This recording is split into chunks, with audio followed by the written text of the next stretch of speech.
ஓம் மங்களேஷாய வித்மகே சண்டிகா பிரியாய தீமகி தன்னோ சம்ஹார பைரவ பிரச்சோதயாது. நெக்ஸ்ட் ஜென் நேயர்கள் அனைவருக்கும் ஆஸ்ட்ரோ பூர்ணாவின் அன்பார்ந்த வணக்கங்கள். இன்னைக்கு நாம பார்க்கக்கூடிய ராசி என்பர்கள் அப்படின்னு பார்க்கும்போது இன்னைக்கு ஒவ்வொரு ராசி என்பர்களுக்கும் நம்ம மாத பலன்களாகப்பட்ட இந்த ஆவணி மாத பலன்களை சொல்ல போறோம். இந்த ஆவணி மாதத்துல இருக்கக்கூடிய கோச்சார கிரகங்களின் நிலவரங்கள் அப்படின்னு பார்க்கும்போது இந்த மாத பலன்கள், அதுவும் தமிழ் மாதம் நம்ம குறிக்கும் போது அந்த சூரியனுடைய நகர்வை பொறுத்துதான் இந்த மாத பலன்களாகப்பட்ட அந்த தமிழ் மாதம் நம்ம குறிக்கிறோம்.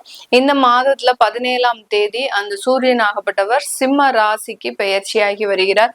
இந்த சிம்ம ராசிக்கு பெயர்ச்சியாக கூடிய அந்த சூரியனின் தன்மைகள் ஒவ்வொரு ராசி என்பவர்களுக்கும் என்ன மாதிரியான ஒரு பலன்களை கொடுக்க போகுது.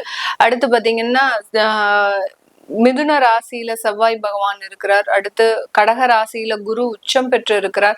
அடுத்து கன்னி ராசியில சுக்கிரன் நீச்சமாக இருக்கக்கூடிய ஒரு தன்மைகள், இது என்னென்ன மாதிரியான ஒரு மாற்றத்தை கொடுக்க போகுது.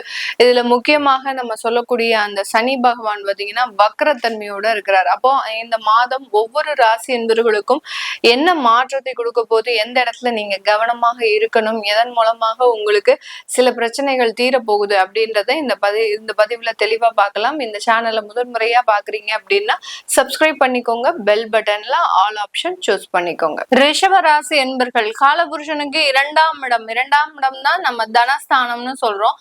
அந்த இடத்துலதான் சுக்கிரன் ஆட்சி பெறாரு. அடுத்து பாத்தீங்கன்னா தாய் தந்தை, அதாவது தந்தை தாய் அப்படின்னு சொல்லக்கூடிய அந்த சந்திரனும் பாத்தீங்கன்னா இந்த இரண்டாம் இடத்துலதான் உச்சம் பெறார்.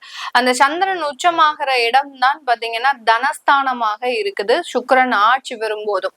இந்த இடத்துல இருக்கக்கூடிய இந்த ரிஷப ராசி என்பர்கள் எப்போதுமே பாத்தீங்கன்னா கொடுக்கிற கையாதான் இருப்பாங்க. மற்றவர்களுக்கு உதவி செய்யக்கூடிய ஒரு நபர்கள், ரொம்ப எந்த அளவுக்கும் பெரிய அளவுக்கு அந்த உதவி செய்யணும் வந்துடுச்சுன்னா எந்த விஷயத்திலையும் பின்வாங்கவே மாட்டாங்க.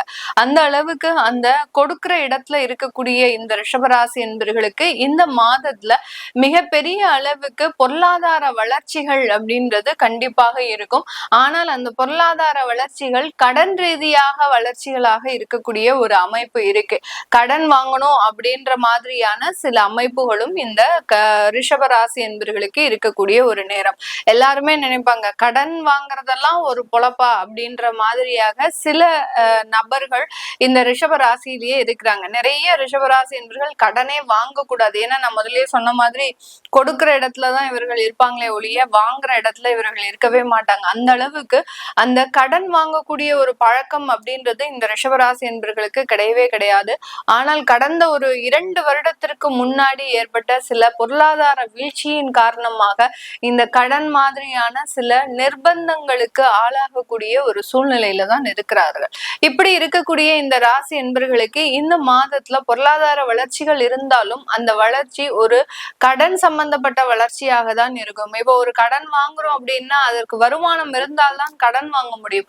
அந்த மாதிரியான ஒரு வருமானத்தை ஏற்படுத்தி ஒரு கடனை அமைப்பதற்கு உண்டான ஒரு அமைப்பும் ஒரு மாற்றமும் இந்த ரிஷபராசி என்பர்களுக்கு கிடைக்கக்கூடிய ஒரு நேரமாக இருக்க போகுது. இந்த இடத்துல தாயார் சம்பந்தப்பட்ட இடத்துல கொஞ்சம் தேவையில்லாத உடல்நல குறைவுகள், அவங்க மீது இருக்கக்கூடிய சில கோபதாபங்கள், இதெல்லாமே இந்த மாதத்துல கொஞ்சம் நிறைவுக்கு வருவதற்குண்டான ஒரு நேரமாக இருக்கும். அம்மா கூட எப்போதுமே ஒரு சண்டை போட்டு வீட்டுல ஒரு நிம்மதி இல்லாமல் அந்த மாதிரியான சில ஒரு சச்சரவான ஒரு வாழ்க்கையை அனுபவித்து கொண்டிருக்கக்கூடிய இந்த ரிஷபராசி என்பர்களுக்கு இந்த ஒரு மாதம் பாத்தீங்கன்னா ஒரு நிம்மதியான ஒரு வாழ்க்கை அமைப்பை ஏற்படுத்தக்கூடிய ஒரு நேரமாக தான் இருக்கும். இந்த இடத்துல இந்த ரிஷபராசி என்பர்கள் ரொம்ப கவனமாக இருக்க வேண்டிய ஒரு அமைப்பு அப்படின்னு பாத்தீங்கன்னா உங்களுடைய குழந்தைகள் சம்பந்தப்பட்ட விஷயத்துல ரொம்ப கேர்ஃபுல்லா இருக்கணும். அந்த குழந்தைகளுடைய முடிவுல நீங்க ரொம்ப தீர்க்கமான ஒரு முடிவை எடுக்கணும்.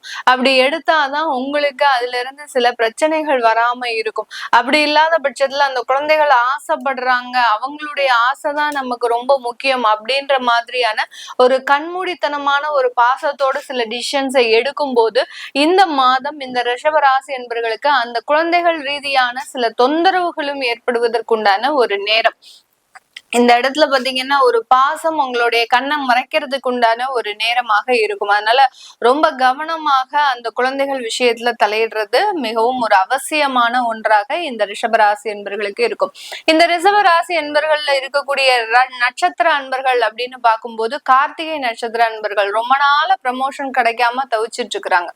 அந்த கார்த்திகை நட்சத்திர அன்பர்களுக்கு அந்த ப்ரமோஷனுக்காக இவங்களும் பல இடங்கள்ல சில முயற்சிகளை பண்ணி எந்த விதமான முயற்சிக்கும் ஒரு பிரதிபலன் அப்படின்றது கண்டிப்பாக கிடைக்கல. அது இந்த மாதத்துல நிறைவேறக்கூடிய ஒரு நேரமாக இருக்கும். அடுத்து பாத்தீங்கன்னா ரோஹிணி நட்சத்திர அன்பர்கள் உடல் நலன்ல ரொம்ப பாதிக்கப்பட்டு இருக்கிறாங்க. ஏதோ ஒரு சின்ன சின்ன தொந்தரவுகள் திடீர்னு இருந்தாப்புல ஒரு வைரல் ஃபீவர், ஸ்டொமக் பெயின், அடுத்து பாத்தீங்கன்னா வயதானவர்களாக இருக்கிறாங்க அப்படின்னா அடிக்கடி கீழே விழறது, இது எல்லாமே இந்த ரோஹிணி நட்சத்திர அன்பர்களுக்கு இருக்கு. அதுலயும் பாத்தீங்கன்னா இளம் வயதினர்கள் அதிகப்படியாக அல்சர் சம்பந்தப்பட்ட சில பிரச்சனைகளை அனுபவிச்சுட்டு இருக்கிறாங்க. அதாவது ஒரு கேஸ்ட்ரிக்கா இருக்கும், ஆனா அந்த கேஸ்ட்ரிக்க கூட தாங்க முடியாத ஒரு சிச்சுவேஷன்ல தான் இந்த ரிஷபராசி என்பர்கள் அந்த உடல் ரீதியான சில பிரச்சனைகளை அனுபவிச்சுட்டு இருக்கிறாங்க. இதற்கு உண்டான மருத்துவ ஆலோசனை, ஒரு நிலையான ஒரு மருத்துவ ஆலோசனை, ஒரு டாக்டர்ஸ்ட போனோம் அப்படின்னா நமக்கு அதுல என்ன பிரச்சனை ஏது அப்படின்றத கண்டுபிடிச்சு அது தீர்ந்துருச்சுன்னா யாருக்குமே எந்த தொந்தரவுமே கிடையாது. அதுவும் இழுத்துக்கிட்டே இருக்கு. ஒரு 2 மாசத்துக்கு மேலாக நிறைய டாக்டர்ஸை பார்த்துட்டோம், எங்களால அதுக்கு உண்டான தீர்வே கிடைக்க மாட்டேங்குது அப்படின்னு சொல்லக்கூடிய இந்த ரோஹிணி நட்சத்திர அன்பர்களுக்கு அந்த உடல் ரீதியான சில தொந்தரவுகள் இருந்து வெளியில வரக்கூடிய ஒரு நேரம். அந்த உடல் சுவர் இருந்தாதான் சித்திரம். அந்த மாதிரியா ரோஹிணி நட்சத்திர அன்பர்களுக்கு அந்த உடல் நலன் தான் இப்ப ரொம்ப முக்கியமாக இருக்கு. வருமானம், குடும்பம் அதெல்லாமே 2வது பட்சம்தான். உடல்ல ரொம்ப கேர் எடுக்கக்கூடிய ஒரு டைம். அதன் மூலமாக பல நிவர்த்திகளையும் அடையக்கூடிய ஒரு நேரமாக தான் இந்த மாதம் இந்த ரோஹிணி நட்சத்திர அன்பர்களுக்கு இருக்க போது. அடுத்து மிருகஷீரிடம் ரொம்ப ஒவ்வொரு இடத்துலயும் கொஞ்சம் கெட்ட பேர் வாங்கிட்டு இருக்கிறாங்க. அதாவது அதாவது அலுவலகத்திலயும் சரி, தொழில் ரீதியாக பணியாளர்களை வேலை வாங்குறதுலயும் சரி, ஒரு கெட்ட பெயர், தேவையில்லாத ஒரு அவமானங்கள், இது எல்லாத்தையுமே இந்த மிருகஷீரிட நட்சத்திர அன்பர்கள் அனுபவிச்சுட்டு தான் இருக்கிறாங்க. இந்த இடத்துல நீங்க கவனிக்க வேண்டிய ஒரு விஷயம் என்ன அப்படின்னா, நீங்க பல நாட்களாக வைத்துட்டு இருக்கக்கூடிய சில மனவேதனைகளை இந்த இடத்துல நீங்க வெளிக்காட்டிட்டு இருக்கிறீங்க. அது எல்லாத்தையுமே இந்த மாதம் நீங்க கொஞ்சம் கட்டுக்குள் கொண்டு வரக்கூடிய ஒரு நேரம். இந்த கிரக கோச்சார நிலவரங்கள் உங்களுக்கு இந்த மாதிரியான சில உணர்ச்சி வசப்படக்கூடிய சில விஷயங்களை கண்ட்ரோல் பண்ணி இதன் மூலமாக பெரிய பதவிகள், நல்ல ஒரு அந்தஸ்து, அதுக்கப்புறம் பாத்தீங்கன்னா அலுவலகத்துல ஒரு புகழ், மதிப்பு, மரியாதை, எந்த அலுவலகத்துல நீங்க ஒரு மதிப்பிழந்து காணப்படுகிறீர்களோ அந்த இடத்துல ஒரு மதிப்போட ஒரு புகழோட இந்த நபர் வந்தார்னா இவருக்கு இந்த மாதிரியான ஒரு முக்கியத்துவம் அப்படின்ற மாதிரியான ஒரு சிறப்பா நீங்க செயல்படுவதற்குண்டான ஒரு நேரமாக தான் இந்த மிருகஷீரிட நட்சத்திர அன்பர்களுக்கு இருக்க போகுது. ஆக மொத்தம் இந்த ரிஷபராசி என்பர்கள் பல நாட்களாக இருந்த சில தொந்தரவுகள், அடுத்து பாத்தீங்கன்னா தேவையில்லாத வழக்கு சம்பந்தப்பட்ட பிரச்சனைகள், இதுல இருந்து எல்லாம் நிவர்த்தி ஆகிறதுக்கு உண்டான ஒரு நேரமாக தான் இருக்கும்.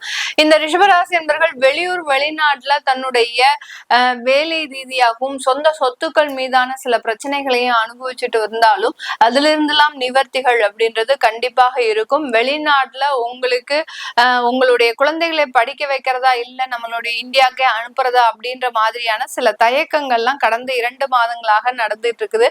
அதற்குண்டான ஒரு நிவர்த்திகள் அப்படின்றது கண்டிப்பாக இந்த மாதத்துல அமைவதற்குண்டான ஒரு நேரம்.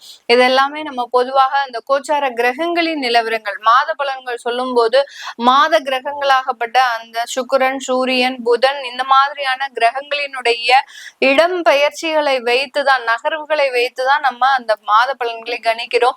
இது உங்களுடைய திசாபுத்திகளுக்கு ஏற்ற மாதிரி. இப்போ ரிஷபராசி என்பர்கள்லாம் பாத்தீங்கன்னா சனி திசை, புதன் திசை, இந்த மாதிரியான திசாபுத்திகள்ல இருப்பீங்க.